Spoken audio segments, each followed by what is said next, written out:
श्री स्वामी समर्थ. जय जय स्वामी समर्थ. श्री स्वामी चरित्र सारामृत मराठी अनुवाद. त्याचे आपण 1 ते 18 अध्याय ऐकले आहेत. आज आपण 19वा अध्याय ऐकूया. अध्याय 19. श्री स्वामींच्या अद्भुत लीला. श्री गणेशाय नमः. आळंदीमध्ये नरसिंह सरस्वती नावाचे एक थोर सत्पुरुष होऊन गेले. त्यांनी अनेक तीर्थांचे व योगाभ्यासी साधूंचे दर्शन घेतले होते. त्यांना हठयोग साधना करावी असे नेहमी वाटत असे.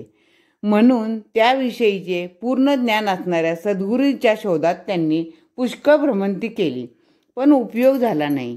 एकदा श्रींचा महिमा ऐकून ते त्यांच्या दर्शनासाठी अक्कलकोटास आले.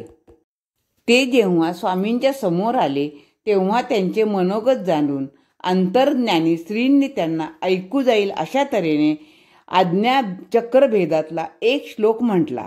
तो श्लोक कानी पडताच श्री नरसिंह सरस्वतींची तात्काळ समाधी लागली. त्यांचा प्राणवायू ब्रह्मरंध्री स्थिरावला आणि त्यांना विदेह स्थिती प्राप्त झाली.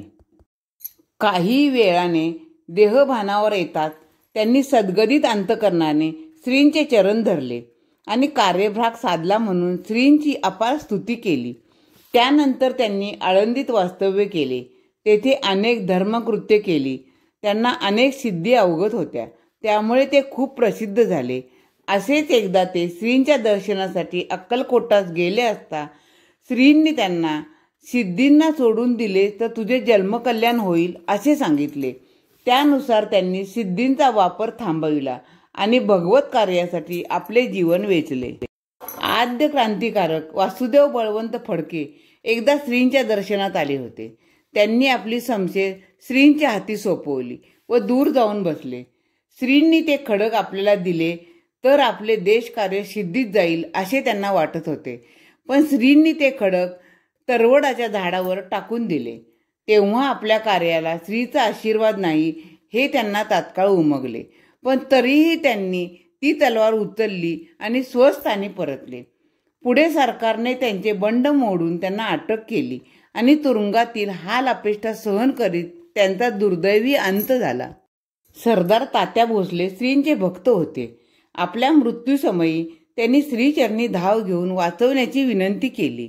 तेव्हा स्वामींनी कृतांतास त्यांच्याऐवजी एका बैलास घेऊन जाण्यास सांगितले. त्यामुळे बैल मरण पावला व तात्या भोसलेंचे प्राण वाचले. अशा प्रकारे श्रींनी बैलास मुक्ती देऊन निजभक्तांचे रक्षण केले. इति श्री अध्याय 19 संपूर्ण. या अध्यायाची फलश्रुती आहे योगाभ्यासामध्ये प्रगती होईल. श्री गुरुदेव दत्त. श्री स्वामी समर्थ महाराज की जय. अनंत कोटी ब्रह्मांड नायक राजाधिराज योगीराज अक्कलकोट निवासी श्री स्वामी समर्थ महाराज की जय. श्री स्वामी समर्थ. श्री स्वामी समर्थ.